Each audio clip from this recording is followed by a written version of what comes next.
Hi, I'm Vanessa Anderson. And I'm Stephanie Cooley. It's time to give ourselves a moment to be real, to express all of motherhood. Mothering is beautiful. It's wonderful. And you know what? It's fucked up too. Come hang out with us. We're the real motherfuckers.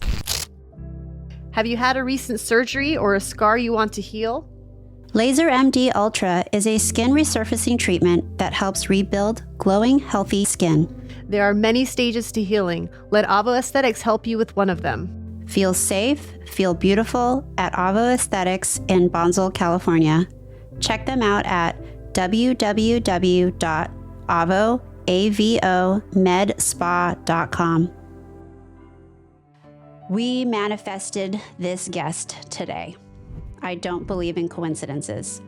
So months ago, we talked about wanting to have a mom on the podcast who is a stripper. Our friend Lola Lamore suggested we take a look at Lux ATL. She's a stripper with a PhD in literature. Immediately, when I heard that description, I was like, I love it. I love women who defy norms and expectations.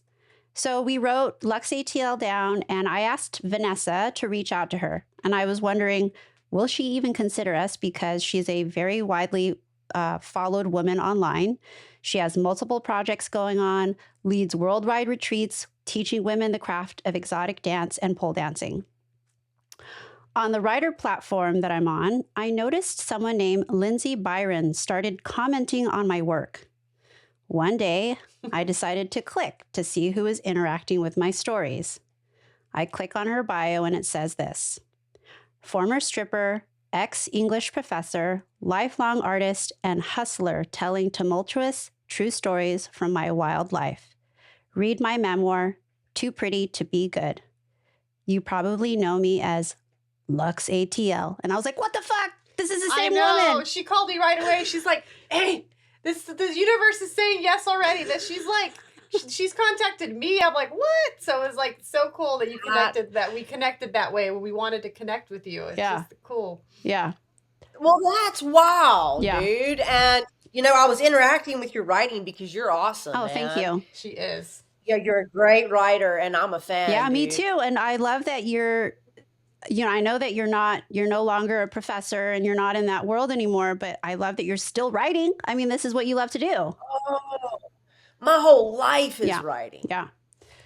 Believe it So or not. I'm so glad that you're here. And I know I've seen your stuff online and you have so many projects going on, but you have like a long storied past of how you got here. Can you give us like an abbreviated timeline? And we'll go through each thing, in more detail. But I'd love to hear like when you started stripping and like how you got here today. What a wild ride. And I'm going to try and make it abbreviated, okay? So to any listeners out there, if you really want to know the story, Too Pretty to Be Good, my memoir, I don't want to brag, but it's a heartbreaking work of art. And I think it's a page turner as well. That'll tell you everything you need to know. But Too Long Didn't Read version. I came from a small southern town called Danville, Virginia. You can probably tell that by the way I talk, which has been all my life one of my greatest strengths and also one of the greatest sources of ridicule for me. So as been so many of the great things in my life, they have always been that double-sided coin. I come from a small southern town, ain't nothing there. Used to be the world capital of tobacco and also a great textile mill. Obviously, you know what happened with tobacco in the 90s and early 2000s. That's not great. And this town that was once low-key thriving is now, it's like what you see on the documentaries about the South hit by the opioid crisis. Like, that's where I'm from. I have multiple friends who died from the opioid crisis. And I've got, I could continue on. But let's just say it was a small town with not a lot of opportunity. And in the meantime, I was coming from a hard knock youth with just horrible blows. Anything you could think about, I was experiencing it as a teenager. My dad suddenly died. I tried to kill myself before that. Trigger warning, sorry, when I was 13, because I got caught sucking my boyfriend's dick. Mm-hmm. Okay. Now I tell you that because that was important to the formation of my identity. Wow. So when I was 13, I got caught giving a blowjob, and it did not go over well with my parents at all. And I tried to commit suicide and was nearly successful, and they institutionalized me for a little bit. Then the next year, my mother had a heart attack and almost died. Pretty much, I figured that was my fault. And to be honest, probably kind of was. The next year, my dad suddenly died out of nowhere. We thought he had the flu. He had leukemia. In 3 weeks, he was dead. The next year, I get this boyfriend who's a crackhead, and he beats my ass in an inch of my life. Had to put him in jail, go to the hospital. It was a whack ass youth. The worst. I'd never want to live that shit again. Yeah. In the meantime, as a troubled youth does, I was out there looking for love. And it was very evident that what everybody valued was a sexy girl. Okay, for one thing, the boys were the arbiters of coolness, and the boys were very clearly the ones who mattered. They were the ones on stage playing in bands. They were the ones whose fucking baseball games you were at. You know what I'm saying? Like, you were always at best a cheerleader. Mm-hmm. And so I as a young woman, felt that my access to power, to making something of myself, was going to be through the exploitation of my sexuality. I was also considered the high school slut due to the blowjob incident, which I earlier mentioned. That got all over the school, ruined my reputation. Dudes left and right were hooking up with me, and every fucking time I thought they loved me, like an idiot. And it just hurt, and I just kept crying all the time over these dumbass dudes who all they wanted was one thing from me, and everybody made fun of me and hated me, and it was very dark. I bet. God, Yeah. I'm sorry that you went through that. That's some tough Yeah, stuff. thanks. It was tough, but it was the building blocks that built me. Mm-hmm. Yep. And when I turned 18, I'd had such a damn bad run of it. And, like I said, my dad died, my mom went crazy. At home was no good. It was no bueno. So I got out as soon as I could. And I entered an amateur contest at a strip club when I was 18 years old. I won it. It was $300. That might as well have been $1 million. Mm-hmm. Yeah. The year was 1999. Oh my gosh, that is a mega $1 million in Yeah. 99. Hell yeah. A lot of gas you could To have an bought in 18-year-old. 99, yeah. Yeah. Oh, that was real Oh, money. yeah, it was. A light bulb went off in my head. I started stripping then. I moved to Richmond, Virginia from Danville. I auditioned at a club, got the job, started stripping. Thought it would be just something quick I did that I hid from everyone. Instead, it ended up being the longest career of my life, which I was in and out of for 16 years. At the same time, I was always a book nerd and a great student. I'm just a scholar and a writer. I goddamn love it. Okay, I am compelled to write. You couldn't stop me. Okay. So I was always, doing good in school. And so I thought, well, maybe this will be the way, to get out of this bad. I'm going to be a wild, crazy, slut for these years, but I'll get a bunch of degrees and then I'll redeem myself and be a normal person. So that was kind of what I thought. And that's what I did. And at the time, it was still considered prestigious to be getting a PhD. I think in today's world, you're kind of like, really? What the fuck are you thinking? So I was pursuing, these multiple degrees while simultaneously stripping on and off. Well, and also getting these degrees is insanely expensive. Yeah, and time consuming as could be. So we're all assuming, you kept doing this to continue to make money because it's probably a great way to make money. Yeah. And also, yeah, but let me tell you, if you're thinking I was being responsible and paying off my student with that money, I was absolutely not. Okay, yeah. I was buying up the bar for all of my friends. I was flexing because I was a kid. Right. Okay. I had student loans that didn't seem real to me. They seem real to me every month now. Yeah.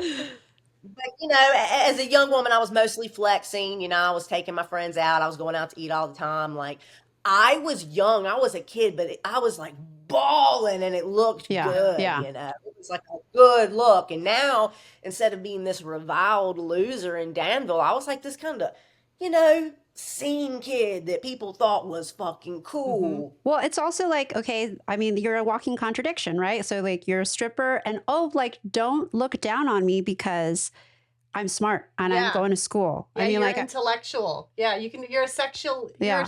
You could be sexual and an intellectual, and Yeah. that didn't seem to be the thing when we were, because we're of your generation. That was like she said, a Yes. contradiction. It doesn't match up to the images that we were showed to believe. Right? You could either be sexy and stupid, Yeah. or you were smart and mediocre looking. That's correct. And I was always trying to prove something too with the degrees and all of that shit. Well, I got to the end of the PhD in 2013. I had been, teaching as an assistant for years at 3 different universities across the South. And I don't know what you know about the academic landscape for people in the humanities, but it is no good. And there's no fair labor, there's no jobs. You got to be willing to move to bumfuck Kansas for a year-long temporary employ. You don't get an office, you don't get benefits. Like it is no. It's not what I thought it was going to be. I thought I was going to be in a wood paneled office. I thought I was going to be on some Robin Williams shit, on some Dead Poet Society. Yeah, I really did. Yes, I thought I was going to be like writing my great works of art in the middle, and then I'd go teach a class on Faulkner. Really? That's awesome. And by the way, that was the life I thought that I wanted. And even if I would have gotten that life, I now see I wouldn't have liked that either. But even that life didn't exist. So coming to realize, I was finishing my PhD, I come to realize like there is nothing out. Like I am not uprooting my family. I had a husband, I had a kid. I loved Atlanta, to the point I've got it tattooed on my hand. Yes. Yeah.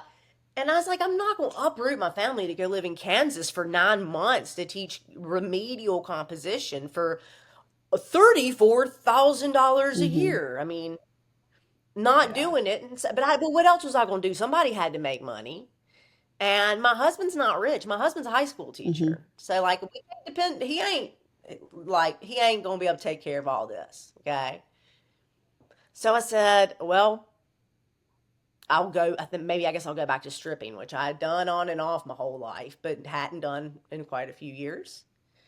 Husband was not into the idea, and I can't fucking blame him, but I pretty much bullied my way into getting what I wanted, which is another one of those things about me that is my greatest strength and my greatest weakness. Okay. Yeah.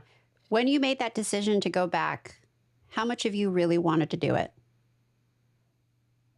A lot, because guess what? Yeah, because secretly, not only did I want the money, I wanted to feel like that person again. Relive what you felt when you were thriving in it. Yeah. Yes. So did it create more? Let me back up. How was it the first night you started doing it again, and what was the relationship and day like with you and your husband that day when you? I know. That's what I want to know. That's the juicy stuff. And how old is kid at home at this point? Yes. I hate to think about this, but Okay. I'll tell it to you. Okay. Listen, what people say out there in the world about stripping, about how nothing happens and it's just dancing. Lies. Lies. Period. Okay. Anybody else I'm telling you what, men do not pay thousands of dollars for conversation. I've never fucking met one. Okay. My husband is naive as a motherfucker though, because he's straight-laced. He's never smoked a cigarette in his life. Okay. Like he never went to strip clubs. He doesn't know. Nonetheless, he's not stupid. So, we had about a 1.5-year-old at that time who was now a teenager. Wow. And I slept a little bit late because the clubs don't close till 4 a.m. So I slept till maybe 9 or something. And I come out and he's sitting on the floor playing blocks with our kid. And he just looks at me And I look at him and like there's no fight, but there is a palpable wall. By the way, this man has been the best friend of my life and treated me better than anyone has ever fucking treated me. This is the real shit. I'm glad that you have Yeah. that. But that was the beginning of another one of my many phases of self-sabotage as well. Now, see, listen, going back to stripping at once saved my life. It bought this family a house, not the stripping, but the career that followed stripping. It gave us so many things. It made me a brand that I could make money on. But I was also entering into a world that was going to once again warp my fucking concept of what's normal, acceptable, appropriate behavior and what normal people act like. Wow. So you were with Yeah. your husband and it hurt him after you did your first shift then. It sounds like it Yes. just hurt his soul that you went. Yes. That's what happened. Yeah. Yes. But he won't go, he wasn't going to step to me because like I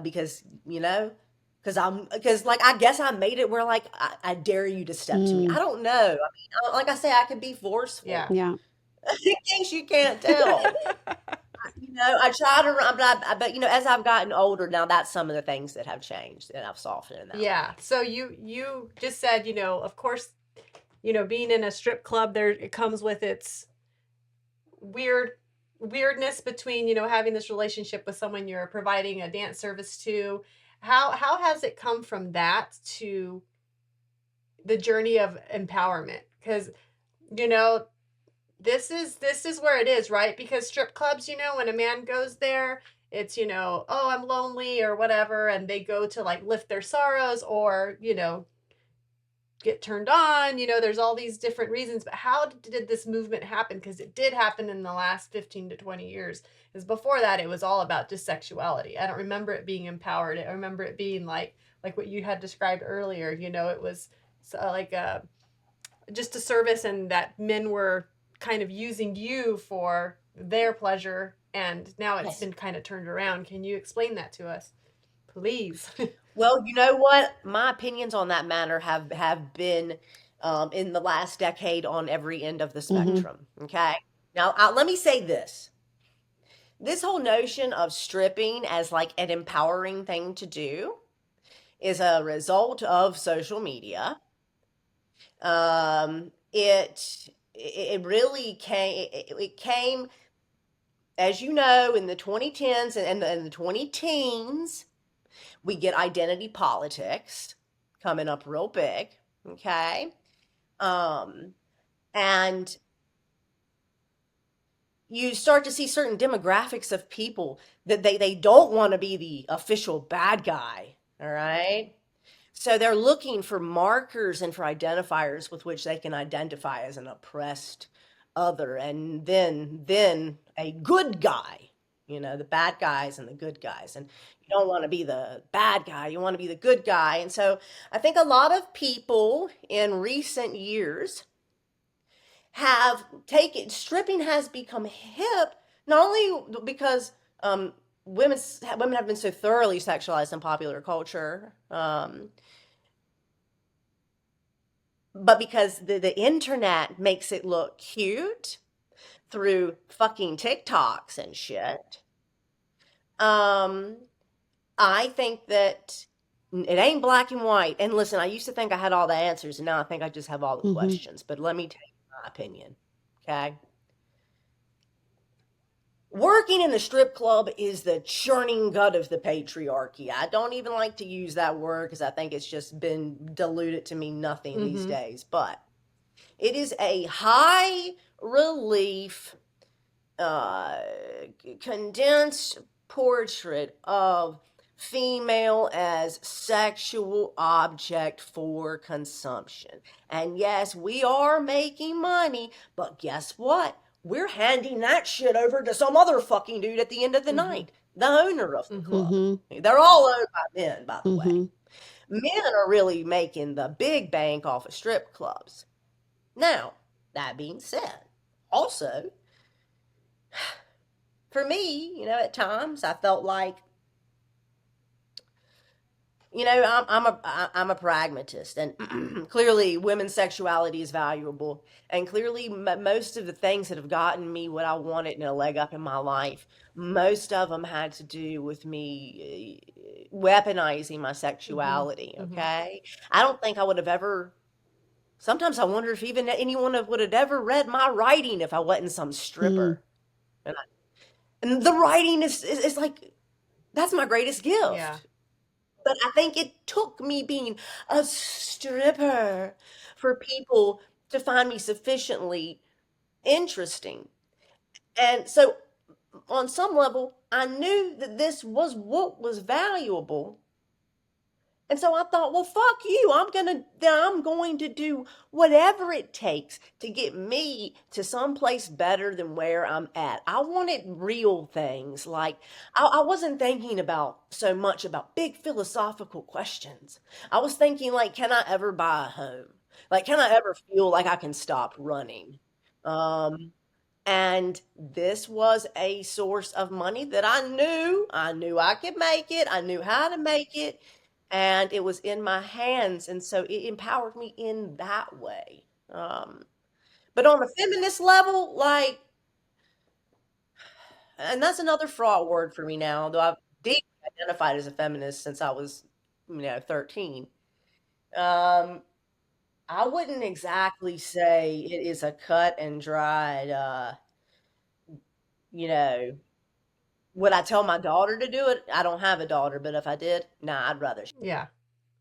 Yeah. That I'm We talk glad about this all the time is like, oh, everything is just a gray area. There's nothing black and white, there is man. nothing black and white, and it's all, case by case, Yeah. what you do with it, how you We're also all allowed to change our mind once we know yeah, more information, and how you we know? digest a certain experience is all different. Different. Yes. Okay, so you Yes. went back when your baby was a year and a half. How long did you do it Uh-huh. until you stopped again? Stopped. Oh, a good about 5 years, and this is where I have my greatest success. Okay, because of social Mm-hmm. media. We Now we're in love the to era love of it and social hate to fucking hate it. Yeah. 100%. Social media gave me the opportunity to build a career that would have never been Mm-hmm. possible. It also introduced almost every source of massive drama in my life in the last 10 years. Yep. Wow. Yep. How so? If I didn't have them, I could have not missed out on a whole lot of problems without that Mm-hmm. shit. But these were in the Facebook days, okay? This was the early 2010s. And Facebook, like, people were still on that shit. And Instagram, you just thought it was something that you edited photos with. Mm-hmm. Remember Yes. that? Mm-hmm. You're like, oh, this is a photo editing app. I didn't even know that it was, anyways. I was just putting the sepia tones on shit. We all thought that we were like photographer experts by just shifting to the right and be like, oh, let's put that lens Yeah. on it. Yeah. Yes, Filter. Yeah. So I was transitioning out of the academy. I was pole dancing a lot, which I'd always been good at. But now they had like pole dance studios existed now in this time in history. And so I would be like going to a pole dance studio and I'd be practicing my stuff because now I'm back to stripping. And I wanted to post my pole dancing videos without absolutely shutting the door on my academic future. And so I created a Finsta, like a fake, a secret account. And of course, I had Lindsay Byron, and that was like me and my family, and I'm writing in the office. And yeah, and then I had Lux ATL, which was my stripper name. I had Lux ATL, and I started posting my stuff on that Facebook profile, my pole dance videos, my hot takes. Then I started to get a little more bold, and I'd be posting like strip club dressing room photos. Not thirst traps necessarily, but those too. But just kind of interesting slices of life. I was also writing long form captions, and some of those captions and some of those videos went viral. There was a pole dance community, an underworld where they had their own set of stars. Normal people didn't know these people, but if you were a pole dancer, there was like a set of rock stars, like a cadre of about 10, maybe 6 rock stars. Those people were making careers touring the world like a rock band, but they were teaching workshops at studios all over the place, and they were making money, and they were living like a pretty dank life. So I had exited the academy. I was stripping full time. I didn't know what I was going to do next. I was thinking of some grim shit like going into advertising. Okay. Really? Yes. Because, but by the way, because I was still thinking that I had to choose off a menu. Right. And I still didn't understand that I could just carve my own Mm-hmm. path. But I started to think in around about 2012, 2013, I started to think, you know what? The word influencer didn't exist, okay? But I started to think, there's got to be a way to leverage this shit. Mm-hmm.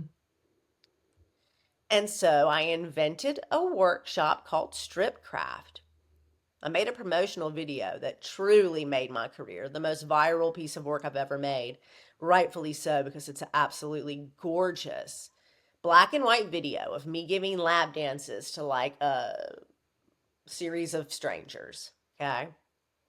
It went so viral. I mean, I can't even tell you. And people loved that video so much. And they started booking me, and I started touring the world for several years. Wow.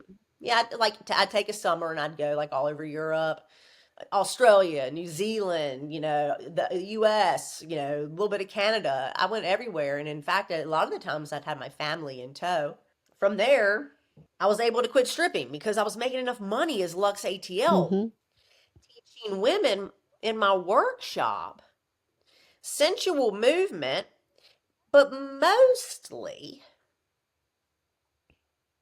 like I do something different than I do something different. I really think I do something different than pretty much everybody else out there. Yes. Okay, tell us what that is. Yeah. And this has expanded well beyond the workshop that birthed this into a number of different iterations, which are now the foundation of my career. But look, there's pole dancing classes Mm-hmm. everywhere. Okay. There's sensual movement classes everywhere. But I am a preacher, dude. I'm compelled to preach too. And I was at a place in my life at the fucking right time in history. Because this is like about 2015, 16. We getting right about where Me Too's about to blow up, okay? I would go to these studios and teach strip craft. Now, strip craft would open up with what I called a sermon. And I had that shit memorized because I was doing it day after day after day after day, And essentially, the sermon was at this time in history where women were like, they had these desires that they wanted to feel like a sexy, alive woman, but they wanted to do so in a place that was safe. You can't be out at the club acting like this, okay? Quote, air quotes, you're asking for it, and you are going to get some attention that you don't want, I learned that women are going through so much of their lives, dude. Folding laundry, washing dishes, wrangling these kids, working your fucking ass off when you're not working your ass off. And you think you have this like memory of when you were young and like maybe 15 and you thought you were special. And you have this feeling that like maybe someday I'm gonna be somebody, like Taylor Swift became somebody, because like I'm this special genius. Like I've got this, maybe I'm a singer, maybe I'm some kind of artist, but there was this time in your life when you were young, before everything weighed you down and you were hurt and you were filled with responsibilities, where you felt like you were a sparkly, beautiful person, and that maybe one day you'd get to be on a stage, and maybe one day, for like some small amount of time, people would look at you and think, that's that bitch. Mm-hmm. But then all of a sudden you're 42 and it's never happened, and now it's too Mhm. late. Yeah.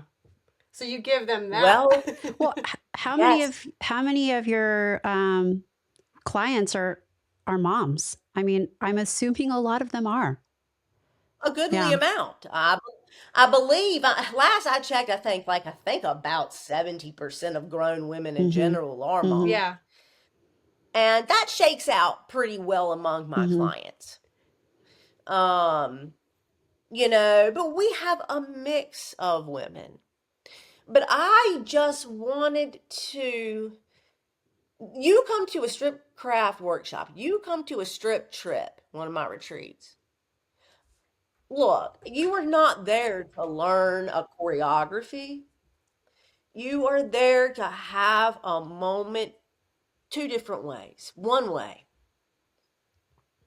you get to see actual other women like naked, okay?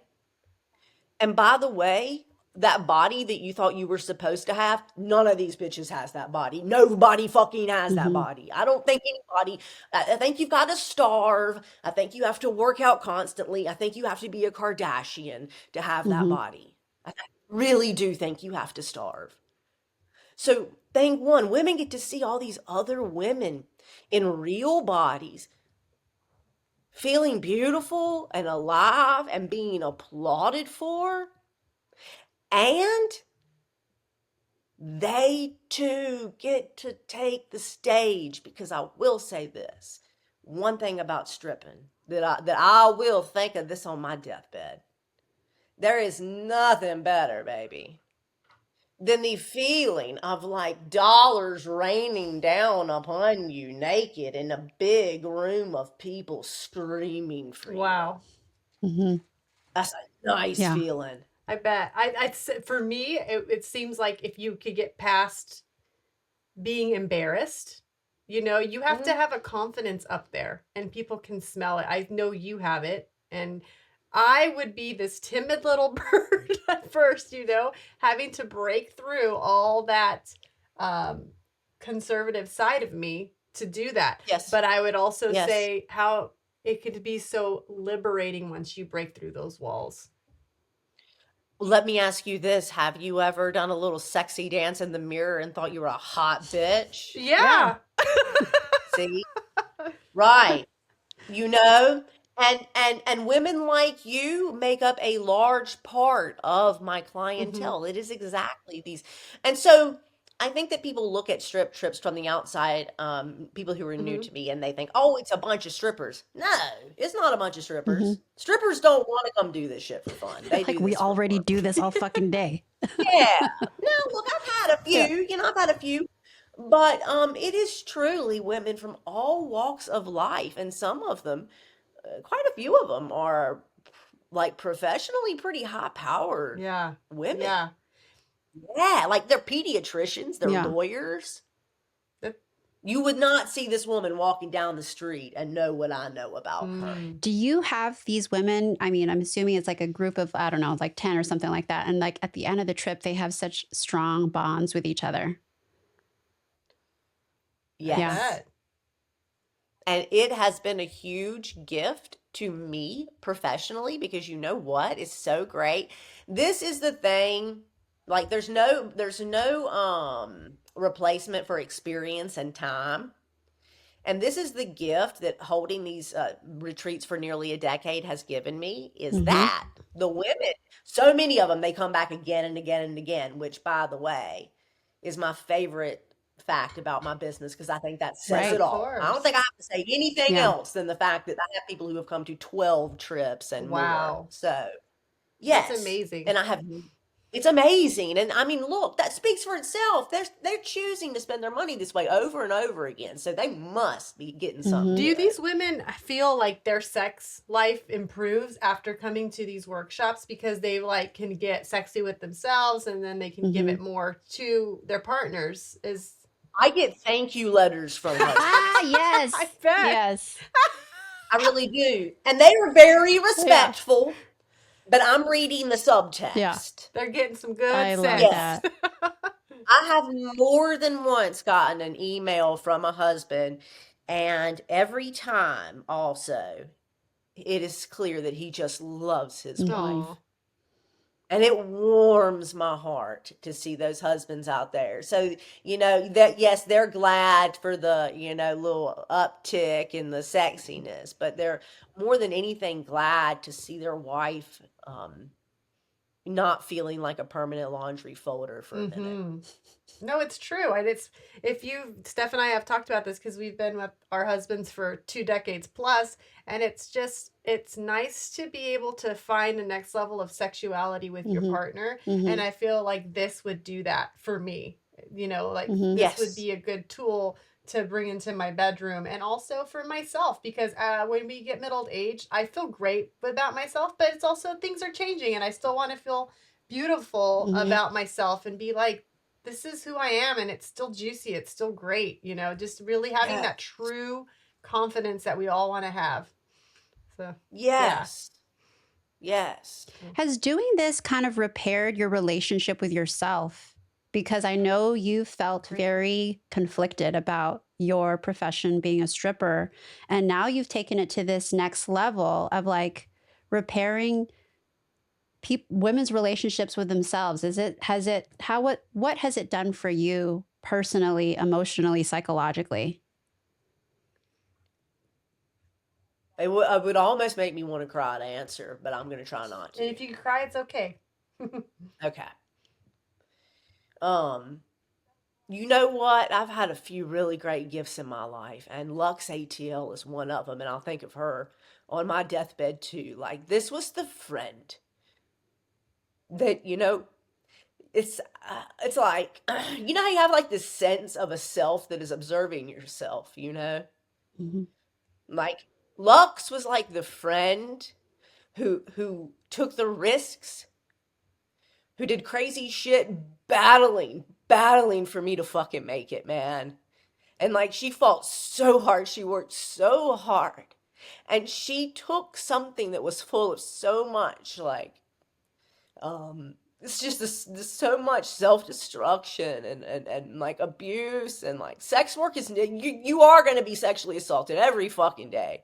And then, by the way, it doesn't even feel like anything, which is probably the worst part. And but turning this into this career that I never saw coming, and becoming this woman who, like, I would be in the strip club and I would see female customers, they get drunk at about 11:30 and now they want to dance. Yeah, you're not allowed to do that, by the way. Sit down. Get back in your seat. But you'd see them. And strippers generally hate women who do that. Because, the civilians are trying to, get the attention off the working people. Yeah. But you see it over and over. And I'd be in that club and I thought to myself, look. See, this is what these women want, man. They want to feel sexy. They want to feel desired. They want to feel powerful. And I think it's on some animal level too. I think this is like in our DNA. I think I think the Neanderthals would be fighting over who was the sexiest Neanderthal. Okay. And when I saw that need was there, then I knew there was an avenue that I could take to serve another audience in a different way, using these skills, but in a way that wasn't going to have me in a back room alone with, like, when like a lot of money's at stake, like when a lot of money is at stake, you of course you want the money. And so, like, long story short, yes, this this career, this Lux ATL thing that I did, I love her so much. And she is a persona. She is me, but she's like the one who came and stepped up to the fucking plate and was like, I'm getting you out of this. And she did. And since then, my career has been traveling in mansions and having good times. So it's been quite a turnaround. Wow, I love that you said that Lux ATL helped you through and how that is a part of yourself, but you know, we have these different personalities that do put us up front sometimes or actually put us behind. And I always thought of that as, oh, you know, having multiple personality disorders and all this stuff. But it's true. We're different people when we're at different careers and at different parts in our life to survive. And sometimes survive means coming up front, and sometimes survive means being in the shadows. And I think that is such a good point that you said that about Lux ATL. That's a highlight for me so far. Thank you for sharing that and for being so vulnerable while you did so. Yeah, Yes. it's my pleasure. So if someone were to come to you and say, I'm thinking about being a stripper, what would you say to them? They do. I get that kind of a lot.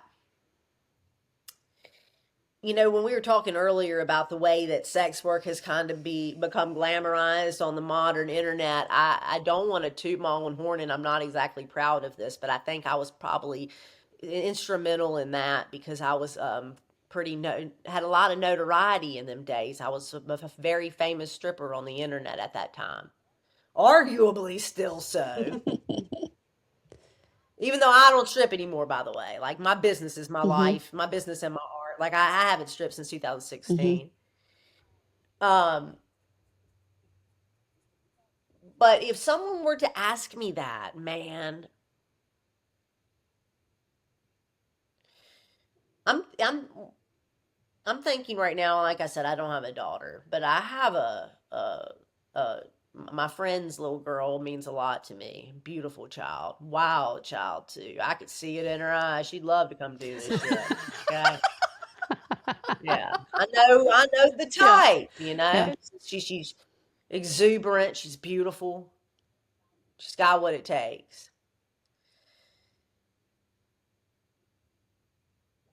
I would not want her to go into this line of work because most people don't come out the way I did, and most people don't come out unscathed. And I came out the way I did because I had to develop a callus on my soul a mile wide before I turned 18 years old. Luckily, this kid hasn't had to, and most people don't. But most of the women that I was in that world with, um, once you get in, it's hard to get out. It's hard to take a square job. It's hard to get a square job. Your perceptions of so many things are absolutely warped. Um, you drink too much. You're eating Xanax all fucking night long. You know, this is normal. I mean, like, of course you're eating Xanax all night long because otherwise you're going to throw up of the stress of begging men all night to please pay you $10 to get butt naked. It's a bit fucking demoralizing. So I would be hesitant I wouldn't tell somebody that I cared about to strip. And I hate that too because there is such glamour and fun. I mean, boy, some of my best memories are from being a stripper. I love that person. Like, wow, what a rock star I was, just smoking cigarettes and collecting money. And I was a cool motherfucker. You know, you just have like all kinds of money at the end of the week, you know? You'd sit down and count tens of thousands of dollars in cash. Like, that is some baller shit. But nearly ruined my marriage, nearly it threw me back into terrible behaviors that I thought I had escaped. Um, it made me be a boundaryless. So God, it's a mixed bag, but I'm glad I did it But I was living in a world and in a place where I needed to do some shit like that. Mhm. If you a kid out there and you got some support and you got some other options, I'd go with the The other other option. options. There's other ways to be a baller and be cool without being assaulted on a daily See, basis. that was the other question. You know, rape, violence, and sex work. How much does this happen in the strip clubs? Is it a pretty common? It's like common. It is the nature Mhm. of the business. You need to don't even think. You don't think you're going to escape that. And you know what? Everybody goes in thinking, I'm not going to allow this shit to happen to me. I'm a strong bitch, you know? I think I'm a strong motherfucker, but I let a lot of things happen to me. And it's because money changes things. It is because the context of the environment alters what seems normal. It you look. Okay, I'll put it to you like this. If you want to make money in a strip club, you got to do VIPs. All right, so listen. Let me just dispel mystery number one. You are not making your money from the stage. That's like your fun money, that's your pocket money. You might get a couple hundo if you lucky. But the stage is your advertisement. That's the billboard. Now you're walking the floors and you're trying to get dances. So you can get a floor dance. In Atlanta, it is $10 for full nude floor dance. Wow. Okay? $10. All right? 10 fucking dollars. So what you want to do is get him in the back into VIP. And that's where they have these little closet-like rooms with booths. Okay. So listen.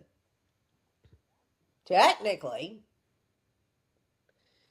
same rules apply in VIP, except you're in a private area. They can't touch you. You're just supposed to dance in front of them.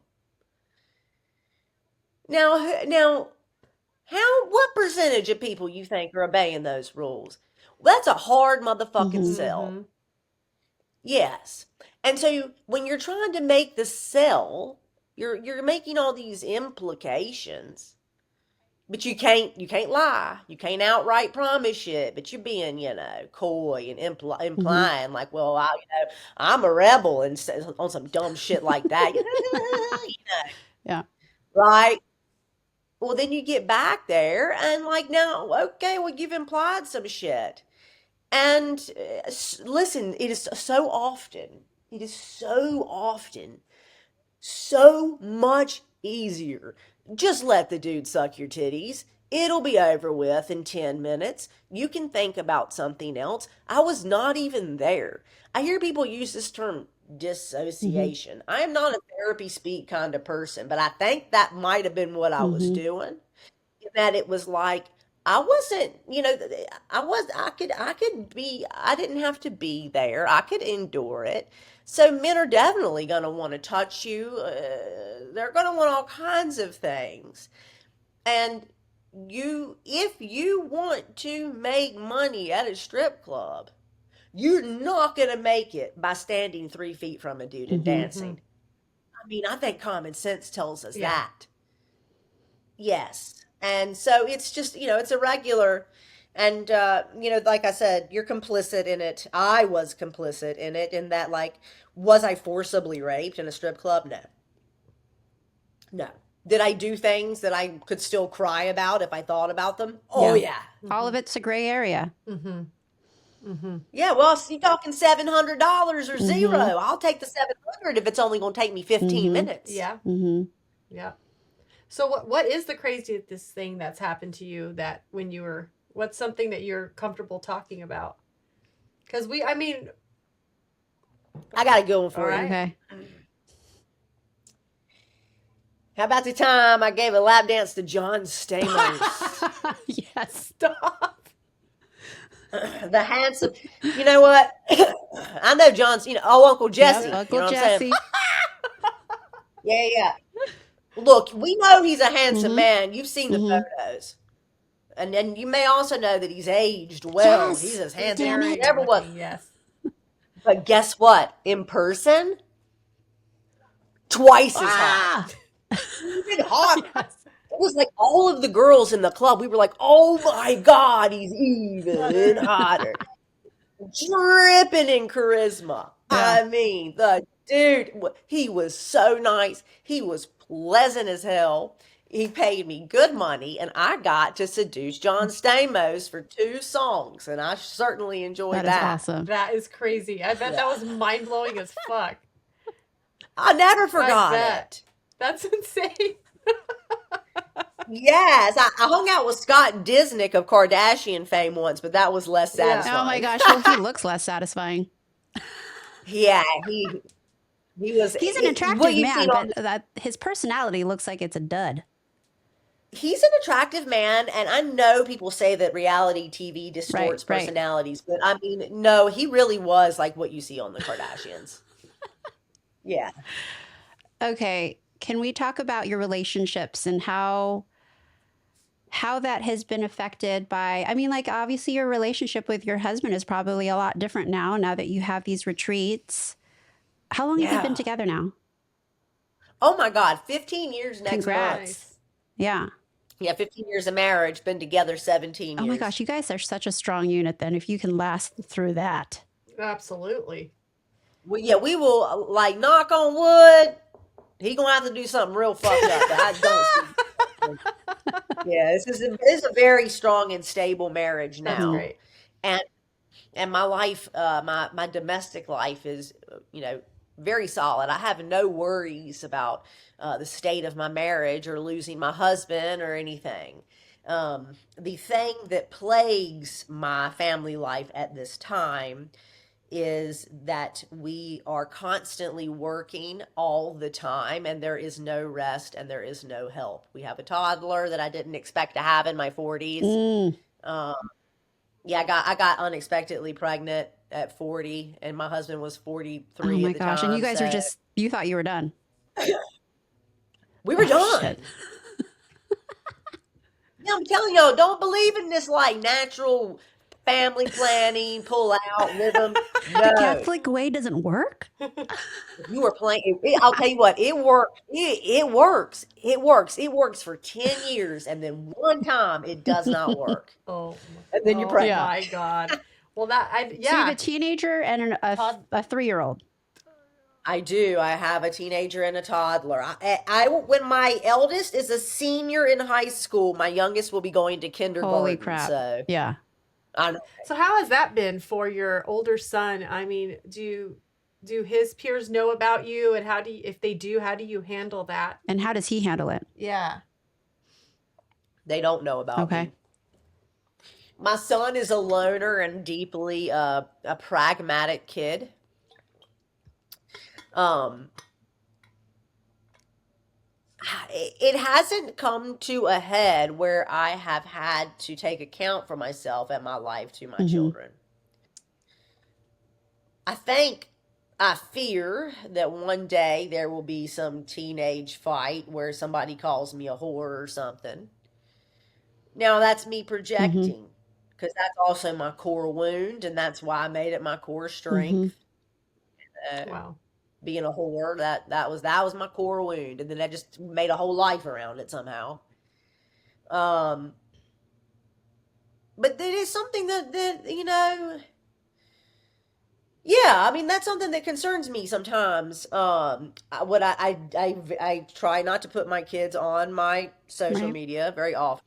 Sometimes I put the baby on there, but mostly I keep my teenager off. And no one knows that his mom is Lux ATL, and maybe they never will. Maybe these boys will read my book one day. I don't know. Maybe they won't though, because like my brother won't. A lot of the men in my life who love me won't read my book. But there may be some time that I have to answer for who I've been, but I'm proud of who I've been. Yeah. And I know in the eyes of the world, maybe some of the things I did wouldn't have been something to be proud of, but I was a scrappy motherfucker, and I still am. And I fought tooth and nail for every goddamn thing I ever had, and I still am. And to be honest, if I had one wish, now that I'm 42, the ambition and the drive that has animated my entire life, it's kind of slowing down and I just want to chill out. Can I stop making stuff and being excellent? You know, I'm tired. I don't want to keep getting straight A's. Like, can I get a job at like Bucky's? Hell yeah. That'd be sweet. Yeah, put me over there in the smoked meats department. Okay. I'm so serious. Y'all know what Bucky's is? That big, really awesome gas station, like the best gas station in the world. Have y'all No, ever we have been to a not, Buc-ee? but I've heard of it. I think it's a Southern Yeah. thing. Yeah. Well, you know what? Yeah, If you well, need to go to Bucky's for a while, you should go to Bucky's. Like, there's times in our I life thought where about you have to take that pause. And sometimes when you do, you come back and Yeah. you're more creative in writing or you're whatever. Like, you might need to take that break, and you should. You've been on the go. Yes. So, I mean, I have one more question about relationships, and it would be this. Yeah. The people who were assholes to you in your, adolescent lifetime, Uh-huh. do you have a message for them? I mean, did you ever encounter any of them again? But a message to them from what they did to you, because that is, like you said, it's one of your biggest wounds. And I just feel like, is there something that you've ever wanted to say to them? Like, you could say, thank you for making me so strong, or fuck you for doing this to me. Yeah, I got a couple of messages for All a few right. Yeah, people. let's do it. To the high school creative writing There teacher you go. who gave me a set of knee pads for Christmas because I was on my knees a lot. You lucky I didn't take the reins when Me Too dropped, because I could have ruined your life, motherfucker. Fucking Trust me, I thought about it. I Wow. thought Wow. about it. Fuck you. No surprise you were married to one of your ex-high school students, Wow. you fucking pervert. One more thing I'd like to say. Damn.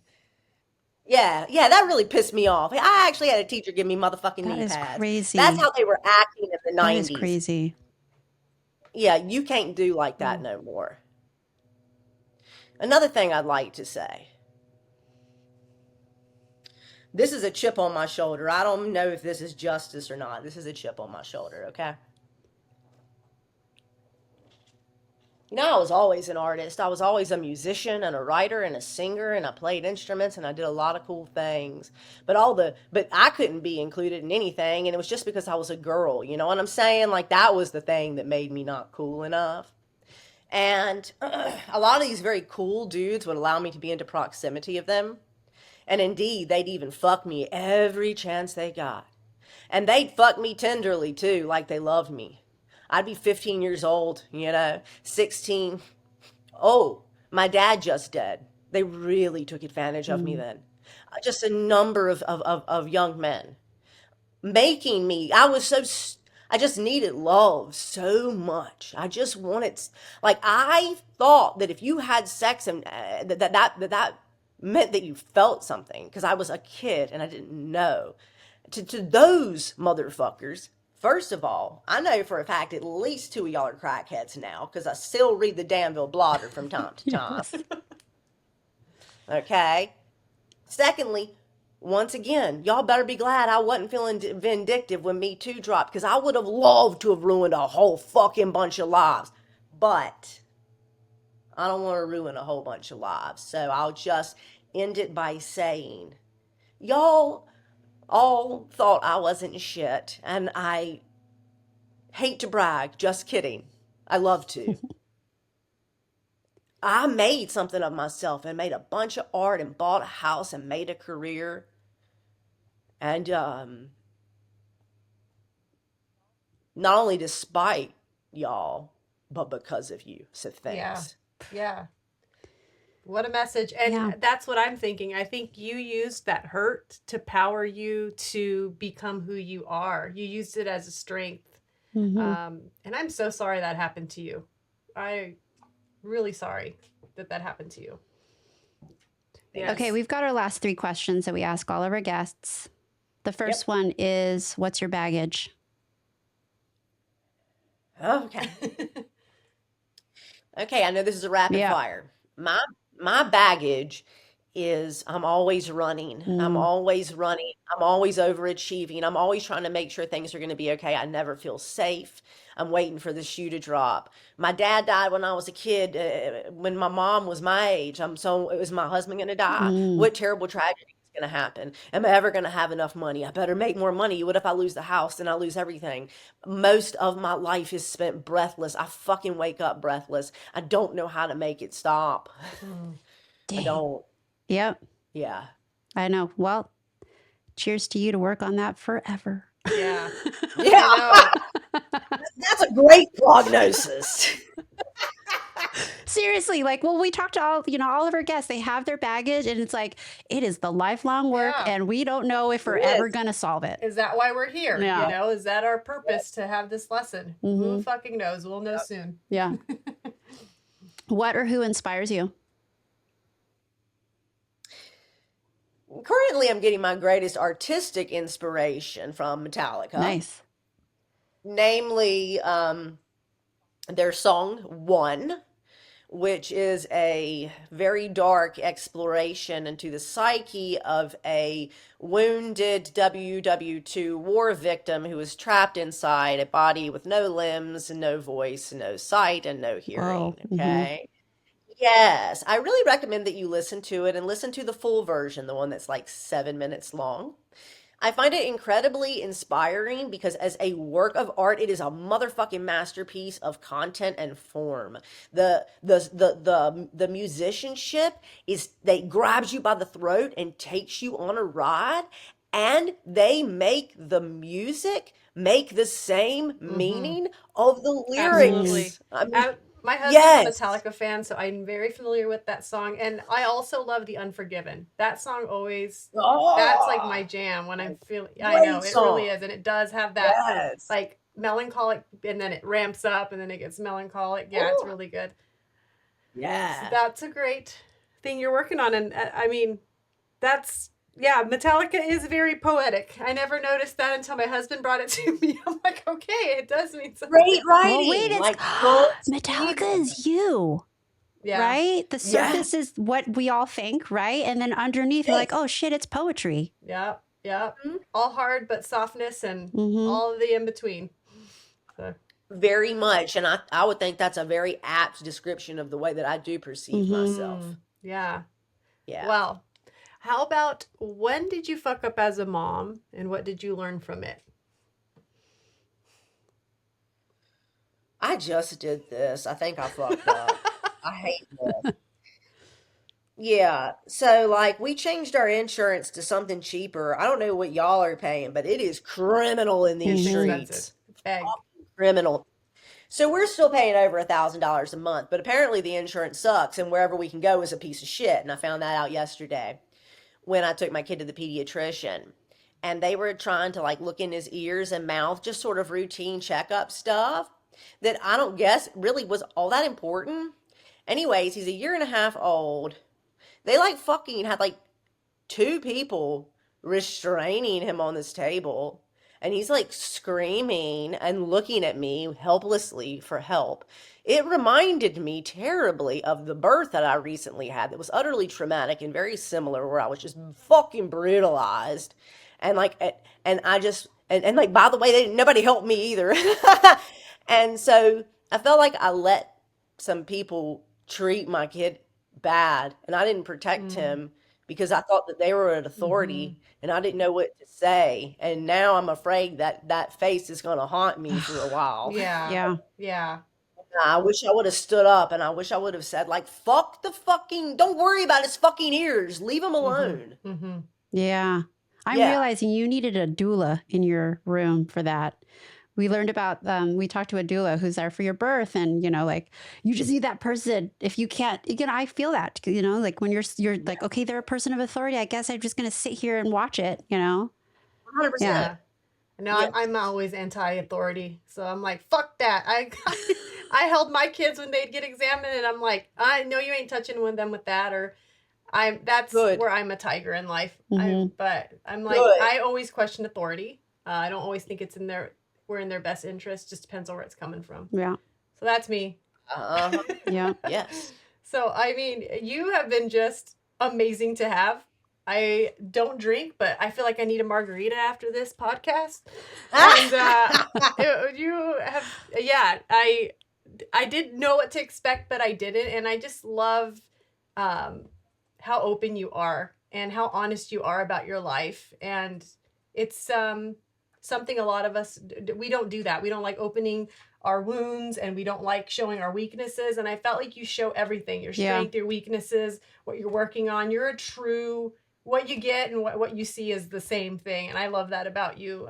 I just wanted to thank you for giving us a glimpse into your life, the painful, the positive, the successful, and the thriving. Thank you so much. It's really my honor and pleasure, and thanks right back to you guys for having me. I really appreciate y'all bringing me on here.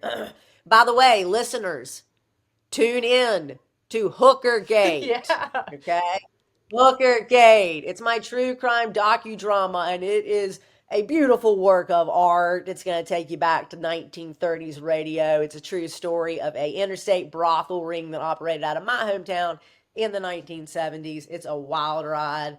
Hookergate, check it out. And we're going to link it all to our description too. Yes. Yes. And you guys listen to it. Like, Oh, y'all, yeah.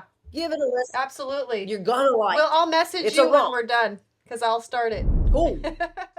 If you'd like to keep up with the latest, see more shenanigans, or just connect with us, go to Instagram, where you'll find us at Real Motherfuckers Podcast. And also, if you'd like to see some real juicy mama boobs, you can see it in action on YouTube, also at Real Motherfuckers Podcast. And enough with the free Costco samples. You can start paying up. Actually, you can also just support us monetarily on Patreon, where you'll get some more cool exclusive content. And you can find us there at Real Motherfucker Fuckers Podcast. We fuck up on this show. Yeah. Nothing's perfect. Hence the name.